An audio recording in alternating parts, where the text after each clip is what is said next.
السلام علیکم۔ کھڑا ہوں کب سے منتظر یا حبیب صلی اللہ علیہ وسلم۔ تاریخ ایک عجیب شے ہے، یہ اپنے آپ کو دہراتی ہے۔ رسول اللہ صلی اللہ علیہ وسلم کے احترام میں بھی ان نے ایسا ہی کیا۔ جیسے کہا جاتا ہے کہ رسول صلی اللہ علیہ وسلم کی نبوت اللہ تعالیٰ نے آپ صلی اللہ علیہ وسلم کو عالم ارواح میں دے دی تھی۔ اس کی اطلاع اپنے صحائف اور انبیاء کرام کے ذریعے دنیا والوں کو دے دی تھی، تاکہ جب آپ صلی اللہ علیہ وسلم کی ولادت ہو تو کوئی یہ نہ کہہ سکے کہ ہم کو خبر نہ ہوئی۔ آپ صلی اللہ علیہ وسلم کی ولادت بسعادت سے ایک طویل عرصہ پہلے جب اللہ تعالیٰ نے حضرت آدم کی ولادت کی تھی تو اسی وقت آپ صلی اللہ علیہ وسلم کا نور پشت آدم میں رکھ دیا تھا، یہاں تک کہ آپ صلی اللہ علیہ وسلم کی زندگی کے احوال سے بھی پہلے ہی رقم فرما دیے تھے۔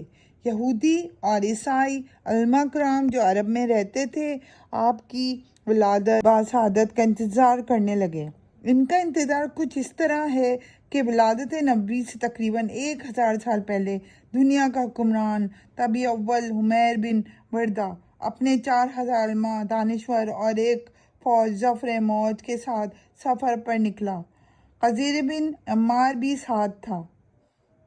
جب یہ کارواں صحرائے مدینہ سے گزرا تو یہاں ایک خیمے کے سوا کچھ نہ تھا۔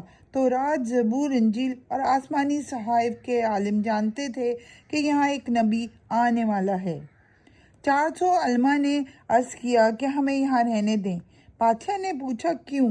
ان علماء نے جواب دیا کہ یہاں ایک رسول آنے والا ہے جس کا نام محمد صلی اللہ علیہ وسلم ہوگا۔ وہ ہجرت کر کے یہاں آئیں گے اور یہیں بس جائیں گے۔ اس حاکم نے سن کر حکم دیا کہ یہاں ایک بستی بنائی جائے۔ اس حکمراں کے کہنے پر 400 مکان تعمیر کیے گئے اور اس حاکم کے کہنے پر ایک خط لکھا گیا اور وہ ایک عالم کو دیا گیا۔ وہ یہاں ٹھہرے اور جب رسول اکرم صلی اللہ علیہ وسلم کا ظہور ہو تو یہ خط آپ صلی اللہ علیہ وسلم کو دے دے۔ بادشاہ نے جس عالم کو یہ خط دیا تھا اللہ کی شان سے حضرت ابو ایوب انصاری اسی کی اولاد سے تھے۔